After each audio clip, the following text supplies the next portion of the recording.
আল্লাহ শ্রমিকের যেমন দায়িত্ব দিয়েছে, মহান আল্লাহ মালিকেরও তেমনি দায়িত্ব দিয়েছে।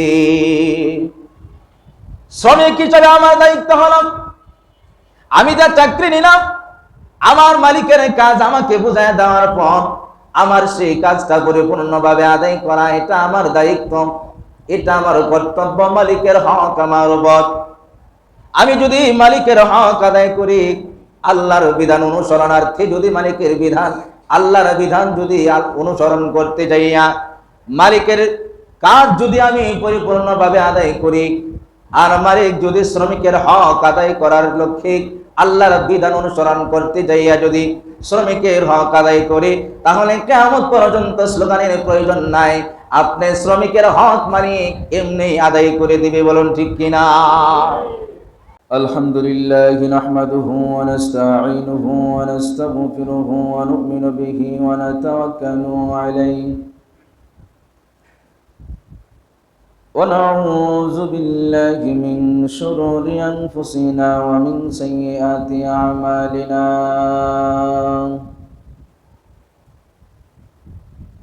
من يهده الله فلا مضل له ومن يضلله فلا هادي له ونشهد أن لا إله إلا الله وحده لا شريك له ونشهد أن سيدنا وسندنا وحبيبنا ومولانا محمدا عبده ورسوله أرسله بالحق بشيرا ونذيرا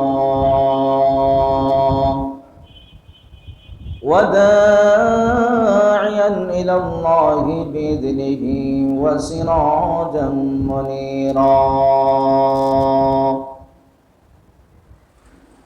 أما بعد فأعوذ بالله من الشيطان الرجيم بسم الله الرحمن الرحيم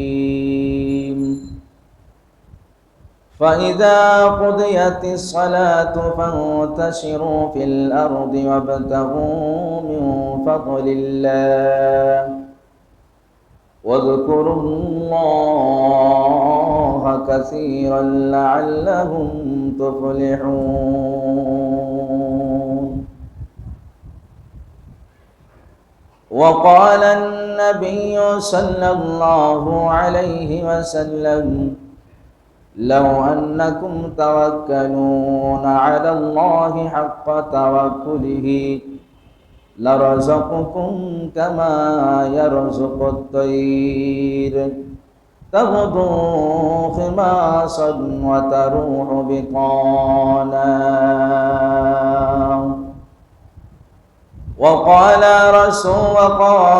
شان حبيبه ومحبوبه ومعشوقه ومخبرا وعازرا إن الله وملائكته يصلون على النبي يا أيها الذين آمنوا صلوا عليه وسلموا تسليما. اللهم صل على محمد وعلى آل محمد كما صليت على إبراهيم وعلى آل إبراهيم إنك حميد مجيد.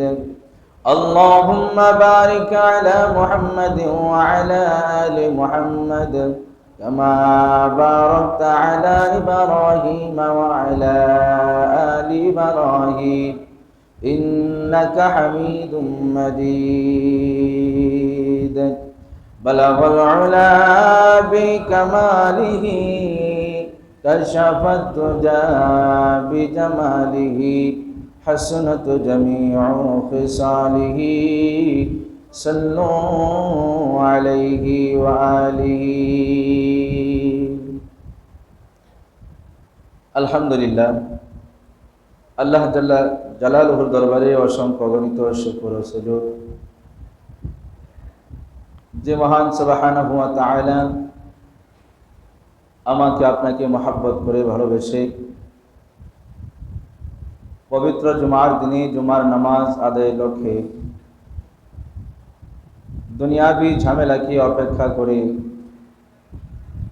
আল্লাহর ঘর মসজিদে বসে নামাজের পূর্ব মুহূর্তে পবিত্র কোরআন ও হাদিস থেকে আলোচনা বলা ও শোনার জন্য যে মহান মালিক কবুল করেছেন অন্তরের অন্তঃস্থল থেকে জবান খুলে উচ্চ কণ্ঠে শুকরিয়া করি আলহামদুলিল্লাহ। লাখো কোটি দরুদ ও সালাম মানবতার মুক্তির দূত মুহাম্মদুর রাসূলুল্লাহ সাল্লাল্লাহু আলাইহি ওয়াসাল্লাম। সম্মানিত হাজিরিন, ভাই দোস্ত বুজুর্গ, মুসল্লিয়ানে আযম, মুরব্বিয়ানে কিরাম, পর্দানিশীন মা ও বোনেরা, পবিত্র কোরআন শরীফের সূরাতুল জুমা 10 নম্বর আয়াতে কারিমা তেলাওয়াত করেছি। তিরমিজি ইবনে মাজার বর্ণনায় নবীজির একটি হাদিস আপনাদের মাঝে উপস্থাপন করেছি। আল্লাহ সুবহানাহু ওয়া তাআলা আমাদেরকে দিলের কান দিয়ে শোনার তৌফিক দান করুন, আমিন।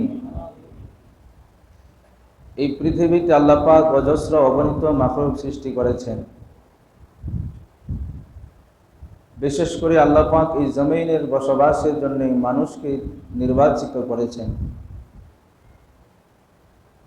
এই সমাজে কত ধরনের মানুষ বসবাস করে।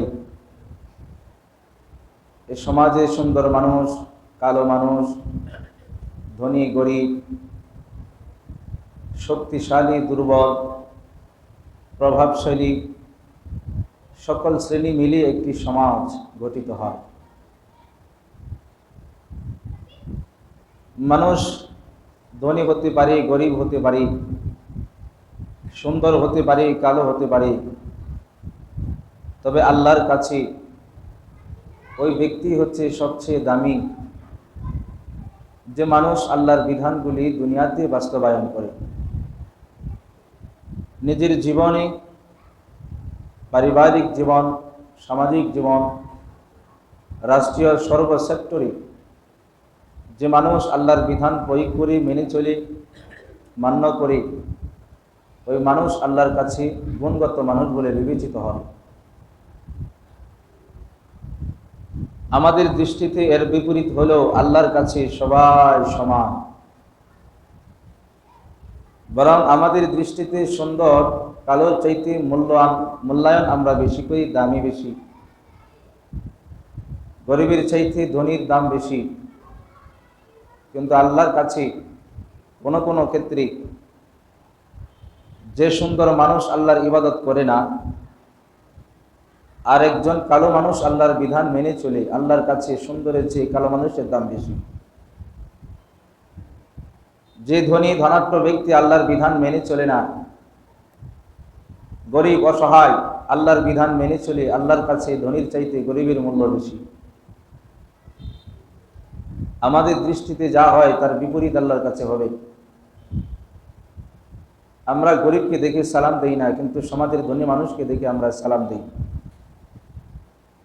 অথচ এই ধনীর চাইতে ধনীর ইবাদত না থাকার কারণে, গরিবের ইবাদত থাকার কারণে আল্লাহর কাছে গরিবের মূল্য আকাশচুম্বী। তো ধনী গরিব, সুন্দর অসুন্দর, কালো দুর্বল শক্তি, এসব মিলিয়ে একটি সমাজ গঠিত হয়। আজকের দিনটা ইংরেজি মাসে পহেলা মে। পহেলা মে কি দিবস? শ্রমিক দিবস। আজকের এই দিনে শ্রমিকদের, শ্রমিক, মালিক, এই সকল মিলেই সমাজ। আজকের এই দিনে শ্রমিকদের একটা স্লোগান, দুনিয়ার মজলুম এক হও, লড়াই করো। সেই বহুকাল থেকে এই স্লোগান শুনে আসছি আমরা। শুনতে শুনতে অনেকেই বৃদ্ধ হয়ে গেছে, অনেকেই কবরে চলে গেছে, অনেকেই কবরের যাত্রী। কিন্তু আজও পর্যন্ত শ্রমিকের অধিকার আদায় হয়েছে? জোরে বলতে হবে, ঠিক কিনা? আদায় হয়েছে? আরো যদি 50,000 বছরও যদি এই স্লোগান দেওয়া হয়, এরপরেও শ্রমিকের হক আদায় হবে? শ্রমিকের হক আদায় তখন হবে যখন শ্রমিক, মালিক মিলে আল্লাহর বিধানকে অনুসরণ করবে। জোরে বলেন ঠিক কিনা? ইসলামে শ্রমের গুরুত্ব অনেক বেশি, শ্রমের মর্যাদা গুরুত্ব অনেক বেশি। আমাদের অবস্থা এমন, আল্লাহ পাক কোরআনের মধ্যে বলেছেন, আমাদেরকে শিক্ষা দিয়েছেন। আল্লাহ বলেন নাই যে মসজিদের কোনায় বসে থাকলেই তোমার রিজিকের ব্যবস্থা আমি করে দিব, সারা জীবন তসবিহ হাতে নিয়ে বসে থাকলেই তোমার রিজিক আমি আল্লাহ পূরণ করে দিব। আল্লাহ কোথাও বলেন নাই। বরং আল্লাহ কি বলেছেন? সূরাতুল জুমার 10 নম্বর আয়াতে আল্লাহ বলেন, ফাইজা কুদিয়াতিস সালাতু ফান্তাশিরু ফিল আরদি ওয়াবতাগু মিন ফাদলিল্লাহি ওয়াযকুরুল্লাহা কাসীরান লাআল্লাকুম তুফলিহুন। আমাদের চিন্তার বিপরীত আল্লাহ বলেছেন। দেখবেন আমাদের সমাজে একটা স্লোগান আছে, যেটা আল্লাহর উপর ভরসা করব, করে বসে থাকলেই কিন্তু রিজিক আল্লাহ দিবেন না। তাওয়াক্কুলতু আলাল্লাহ, আল্লাহর উপর ভরসা করতে হবে। তবে ভরসা করে তসবিহ হাতে নিয়ে বসে থাকলে, মসজিদের কিনারায় বসে থাকলেই চলবে না। বরং আল্লাহ কি বলেছেন? وَإِذَا قُضِيَتِ الصَّلَاةُ فَانْتَشِرُوا فِي الْأَرْضِ। আল্লাহ বলেন, যখন তোমরা নামাজ যখন তোমাদের শেষ হয়ে যাবে, নামাজের মতন ইবাদত থেকে যখন তোমরা বের হবে, আল্লাহ বলেন ফান্তাশিরু ফিল আরদি, জমিনে তোমরা বিচরণ করো, জমিনে তোমরা চেষ্টা করো, বিচরণ করো, কাজ করো, বিচি বপন করো, সমাজ কি বলে কৃষি কাজ করো। নামাজ থেকে বের হওয়ার পরে, নামাজ শেষ করার পরে ব্যবসায়িক তোমার ব্যবসায় চলে যাও, চাকরিজীবী তোমার চাকরিতে চলে যাও, কৃষক তোমার কৃষি কাজে চলে যাও। অবতাগু মিন ফাদলিল্লাহ, এবং আহরণ করো আল্লাহ পাকের নিয়ামত রিজিক। তার মানে আল্লাহর উপর ভরসা করতে হবে। জমিনে বীজ বপন করে আল্লাহর উপর ভরসা করো, এখান থেকে এই বীজের থেকে ফসল দিবেন আল্লাহ। জোরে বলেন কে? কিন্তু এটা আল্লাহর শিক্ষা। আল্লাহ বলে না এই বীজ ঘরে রাখা গাছের আশা করো আল্লাহর কাছে। জিনিস ঘরে রেখে জমিনে ফসল আশা করো, আল্লাহ এটা শিক্ষা দেন নাই। ইসলামের শ্রমের গুরুত্ব অনেক বেশি।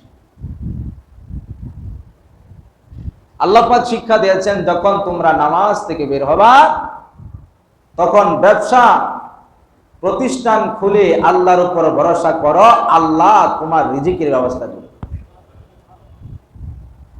নামাজ থেকে যখন খারিজ হবা, কৃষক তোমার কৃষি কাজে ব্যস্ত হয়ে যাও, আল্লাহ কৃষি কাজের মাধ্যমে তোমার রিজিকের ব্যবস্থা করবে। আজকে শ্রমিকদের এই আন্দোলনে আমাদের কোনো ফায়দা হয় না। তবে তিনটা মূলনীতি যদি মেনে চলে, তাহলে মালিকেরও ফায়দা হবে, শ্রমিকেরও ফায়দা হবে। নাম্বার 1, শ্রম দেওয়া, শ্রমের গুরুত্ব। দেখবেন কিছু মানুষ আছে, কেউ তুমি কাজ করো না, কেন চাকরি করো না, ব্যবসা করো না, কোনো কাজ করো না, কেমনে চলবা? তো আল্লাহ চালাবে, চালাবি তো আল্লাহ। কথা বলেন, চালাবি তো আল্লাহ। তবে আল্লাহ তো বলে নাই দুনিয়ার সব কাজ ছেড়ে দিয়া বসে থাকো, বরং আল্লাহ বলেছেন আমার ইবাদতের পরে তোমরা কাজে লেগে যাও। ওনারা একটা হাদিসের দলিল দেয়, এই হাদিস থেকে এই জীবনটা ওনারা বেছে নেন, অথচ হাদিসের শিক্ষা কি? হাদিস নবীজি আমাদেরকে কি শিক্ষা দিয়েছেন সেটা আমরা বুঝি না। নবীজি বলেছেন, লাউ আন্নাকুম তাওয়াক্কালুনা আলাল্লাহি হাক্কা তাওয়াক্কুলিহি লারাযাকুকুম কামা ইয়ারযুকুত তায়র তাগদু খিমাসান ওয়া তারুহু বিতানা। নবীজি সাল্লাল্লাহু আলাইহি ওয়াসাল্লাম বলেছেন, তোমরা যদি খাঁটি ভাবে আল্লাহর কাছে তাওয়াক্কুল করতা, কিভাবে? খাঁটি ভাবে যদি আল্লাহর উপর ভরসা করতা, আল্লাহর উপর তাওয়াক্কুল করতা, লারাযাকুকুম কামা ইয়ারযুকুত তায়র, আল্লাহ তোমাদেরকে রিজিক দিত ওই পাখির ন্যায়, পাখিদের মতন আল্লাহ তোমাদের রিজিকের ব্যবস্থা করত। তাগদু খিমাসান ওয়া তারুহু বিতানা, যে পাখিগুলা সকালবেলা খালি পেটে বের হয় বাসা থেকে, সন্ধ্যাবেলা পেট ভরে আবার বাসায় ফিরে আসে। সকালবেলা যখন খালি পেটে বের হয়, রিজিকের উদ্দেশ্যে বের হয়, কোথায় রিজিক আছে জানে না, কি রিজিক আছে জানে না, তার জন্য কি ব্যবস্থাপনা আছে কিছুই জানে না, কিন্তু আল্লাহর উপর ভরসা করে পাখি সকালবেলা খালি পেটে বের হয়। আল্লাহর উপর তাওয়াক্কুল করার কারণে আল্লাহ সারাদিনে তার পেট ভরাইয়া, রিজিক দিয়া পেট ভরাইয়া সন্ধ্যাবেলা ভরা পেটে তার বাসায় ফেরত দেয়। জোরে কন্যা সুবহানাল্লাহ। নবীজি সাল্লাল্লাহু আলাইহি ওয়াসাল্লাম এই পাখির উদাহরণ দিয়া নবীজি আমাকে আপনাকে শিক্ষা দিয়েছেন, এ দুনিয়ার মানুষেরা রে, আমার উম্মতেরা রে, তোমরা যদি পাখিদের মতন যদি তাওয়াক্কুল করতা, রিজিকের মালিক আল্লাহ, রিজিক দেওয়ার মালিক আল্লাহ, আমার জীবিকা উপার্জন কি হবে না হবে সব কিছুর মালিক আল্লাহ। একজন মুমিনের সবচাইতে ঈমানের দাবি হলো সে কি খাবে, কি পরবে, কি কামাই করবে, কত টাকা কামাই হবে, সাংসারিক ব্যবস্থাপনা কিভাবে হবে, সব কিছুর ভার একজন মুমিন আল্লাহর উপর দিয়া চেষ্টা করে যাক। আমি কত টাকা কামাই করব, আজকে সারাদিন আমি কি খাবো, এক মাসে আমার সংসারে কি পরিমাণ খরচ হবে, কি কি বাজার আনব, সব কিছুর ভরসা যদি একজন মুমিন আল্লাহর উপর দিয়ে দেই, আমার আল্লাহ বলে, বান্দারে আমি আল্লাহর উপর ভরসা রাখার কারণে, তাওয়াক্কুল তো আলাল্লাহ, আল্লাহর উপর তাওয়াক্কুল করার কারণে, ও বান্দা বান্দিরে, আমি আল্লাহ তোমার জন্য পবিত্র উত্তম রিজিকের ব্যবস্থা করে দিবা। নবীজি শিক্ষা দিয়েছেন, পাখি আল্লাহর উপর ভরসা করে, আল্লাহর উপর ভরসা করার পর খালি পেটে ঘর থেকে বের হইয়া, যদিও খালি পেটে ঘর থেকে বের হয়, কিন্তু আল্লাহর উপর ভরসা করার কারণে আল্লাহ তার রিজিকের ব্যবস্থা করে দেয়। এবার বোঝার ব্যাপার, যারা বলি আল্লাহ খাওয়াইবে, আল্লাহ পিন্দাইবে, আল্লাহ সবকিছু করবে, কাজ করতাম না, কথা কন, যত কিছুই কাজ করবো না, ব্যবসা করবো না, চাকরি করবো না, কৃষি কাজ করবো না, আল্লাহ ব্যবস্থাপনা করে দিবে। পাখিদের ব্যবস্থা যদি আল্লাহ করে দিতে পারে, তাহলে আমার ব্যবস্থা কেন করবে না? আল্লাহ আমার ব্যবস্থা করবে। কিন্তু আল্লাহ নবী হাদিসের মাধ্যমে আমাদের শিক্ষা দিয়েছেন, মুমিনেরা রে, আমার উম্মতেরা রে, পাখিরা আল্লাহর উপর ভরসা করে কিন্তু খালি পেট নিয়ে বাসায় বসা ছিল না, কথা কোন ঠিক কিনা? বাসায় বসানি, বাসায় বসা ছিল না, আল্লাহর উপর ভরসা করে কি হবে আল্লাহ জানে, সে জানে না, না জানার পরেও আল্লাহর উপর ভরসা করে ঘর থেকে বের হয়ে গেছে।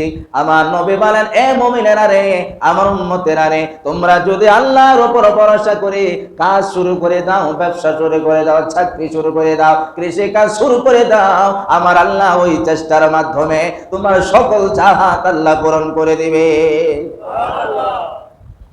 এখন কি বসে থাকবেন না কাজ করা লাগবে? যেটা বলতে হবে, বসে থাকা যাবে না, কাজ করা লাগবে। আল্লাহ নবী সাল্লাল্লাহু আলাইহি ওয়াসাল্লাম আমাদের রিজিকের মধ্যে উত্তম রিজিকের ব্যবস্থাপনা, কোন রিজিকটা আমার জন্য উত্তম? নবীজি ১,৫০০ বছর আগে আমার নবী বলেছেন, মা আকালা আহাদুন তাআমান কত্তু খায়রুম মিন আইয়াকুলা মিন আমালি ইয়াদিহি। ১,৫০০ বছর আগে নবীজি সাল্লাল্লাহু আলাইহি ওয়াসাল্লাম বলেছেন, নিজ হাতের মাধ্যমে উপার্জিত খাদ্যের চেয়ে কোনো মুমিনের চাইতে উত্তম খাদ্য সে আহরণ করে নাই। আমি যত খাবার খাই, আমি যত জিনিস করি, আমি যা কিছু করি, আমার সকল ব্যবস্থাপনা উত্তম হবে যে খাবারটা আমার হাতের তৈরি, আমার হাতের কামায়, যে পোশাকটা আমার হাতের কামায়। এই জন্যে ইসলামী শরিয়াতে শ্রমের অনেক গুরুত্ব দিয়েছে। আজকে দুনিয়ার সমাজে শ্রমিকদের যে মিছিল মিটিং করা হয়, যে স্লোগান দেওয়া হয়, দুনিয়ার মাজলুম এক পাও এক পাও, লড়াই করো, শ্রমিকের স্লোগানের কোনো প্রয়োজন নাই। যদি শ্রমিক যদি শ্রম দেয়, তাহলে মালিক তার শ্রমের প্রতিদান দিতে বাধ্য। আল্লাহ শ্রমিকের যেমন দায়িত্ব দিয়েছে, মহান আল্লাহ মালিকেরও তেমনই দায়িত্ব দিয়েছে। শ্রমিক হিসেবে আমার দায়িত্ব হলো, আমি যা চাকরি নিলাম, আমার মালিকের কাজ আমাকে বুঝায় দেওয়ার পর আমার সেই কাজটা পরিপূর্ণভাবে আদায় করা, এটা আমার দায়িত্ব, এটা আমার কর্তব্য, মালিকের হক আমার উপর। আমি যদি মালিকের হক আদায় করি, আল্লাহর বিধান অনুসরণার্থে যদি মালিকের বিধান, আল্লাহর বিধান যদি অনুসরণ করতে যাইয়া মালিকের কাজ যদি আমি পরিপূর্ণভাবে আদায় করি, আর মালিক যদি শ্রমিকের হক আদায় করার লক্ষ্যে আল্লাহর বিধান অনুসরণ করতে যাইয়া যদি শ্রমিকের হক আদায় করি, তাহলে কিয়ামত পর্যন্ত স্লোগানের প্রয়োজন নাই। আপনি শ্রমিকের হক মালিক এমনি আদায় করে দিবে, বলুন ঠিক কিনা? নবীজি সাল্লাল্লাহু আলাইহি ওয়াসাল্লাম ১,৫০০ বছর আগে আমার নবী বলেছেন, দুনিয়ার উম্মতেরা, ইবনে মাজাহ শরীফের হাদিসের বর্ণনায় হযরত আব্দুল্লাহ ইবনে ওমর রাদিয়াল্লাহু তাআলা আনহু বর্ণনা করেন, এ দুনিয়ার উম্মতেরা, নবীজির উম্মতেরা রে, আতুল আখিরা আজরাহু ক্বাবলা ইয়াজুফা আরাকাহু। নবী আমার বলেন, এ মালিকের দল, তোমার শ্রমিক ঘাম তার শুকানোর আগে শ্রমিকের মজদুরি পরিশোধ করে দাও। শ্রমিকের ঘাম শুকানোর আগে, ঘাম শুকানোর পূর্বে তার পারিশ্রমিক আদায় করিয়ে দাও। এটা শ্রমিকের হক। শ্রমিক তার ঘাম শুকানোর আগে মালিক আপনার পরিশোধ, আপনার ঋণ পরিশোধ করে দেবে, পারিশ্রমিক পরিশোধ করতে হবে। এটা যেমন আল্লাহর বিধান, মালিক যদি আল্লাহর বিধানকে অনুসরণ করে, তাহলে শ্রমিকের ঘাম শুকানোর আগে পারিশ্রমিক দিতে বাধ্য। আর আপনি শ্রমিক যদি আল্লাহর বিধান অনুসরণ করতে যান, তাহলে মালিকের দেওয়া দায়িত্বগুলি পরিপূর্ণভাবে আদায় করেন, তাহলে দেখবেন এই সমাজে আর কোনো বিশৃঙ্খলা থাকবে না। আজকে দেখা যাক বিভিন্ন কোম্পানি শ্রমিকরা কোম্পানি ভাঙচুর করছে, রাস্তাঘাট ব্লক করে রেখেছে, গাড়ি ঘোড়া ভাঙচুর করছে, আগুন দিয়ে জ্বালিয়ে দিয়েছে। আজকে ৩ মাস হয়ে গেল, মালিক তাদের বেতন দিচ্ছে না, তাদের পাওনা পরিশোধ করছে না। এই সমাজে জুলুমকারী কিছু মালিক আছে, যারা শ্রমিকদেরকে শুধু খাটায়, শুধু শ্রমিকদের থেকে নেয়, কিন্তু শ্রমিকের হক আদায় করে না। জোরে বলতে হবে, ঠিক কিনা? ৭ ঘন্টা ডিউটি করার পরে, ৮ ঘন্টা ডিউটি করার পরে 2 ঘন্টা 3 ঘন্টা ওভারটাইম নেই, মাস শেষে তাকে 1 ঘন্টার হিসাব করে তাকে টাকা দেওয়া হয়। কথা বলেন ঠিক কিনা?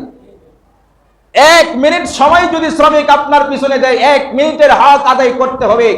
যদি মালিক 1 মিনিটের হক যদি আদায় না করে, কিয়ামতের ময়দানে আল্লাহর কাঠগড়ায় হিসাব দিতে হবে। কুল্লুকুম রাঈন ওয়া কুল্লুকুম মাসউলুন আন রাইয়াতিহি। প্রত্যেক ব্যক্তিকে আল্লাহর কাছে তার অধীনস্থদের ব্যাপারে হিসাব দিতে হবে। প্রত্যেক ব্যক্তিকে আল্লাহর কাছে তার অধীনস্থদের ব্যাপারে হিসাব দিতে হবে। এই জন্য আসুন আজকের এই শ্রমিক দিবসে আমরা ওয়াদাবদ্ধ হই, আমার উপর মালিকের যে কর্তব্য রয়েছে সেই কর্তব্যগুলি পরিপূর্ণভাবে পালন করব।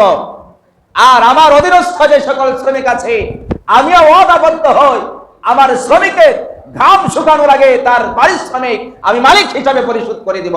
জোরে বলেন ইনশাআল্লাহ। আর জোরে বলেন ইনশাআল্লাহ।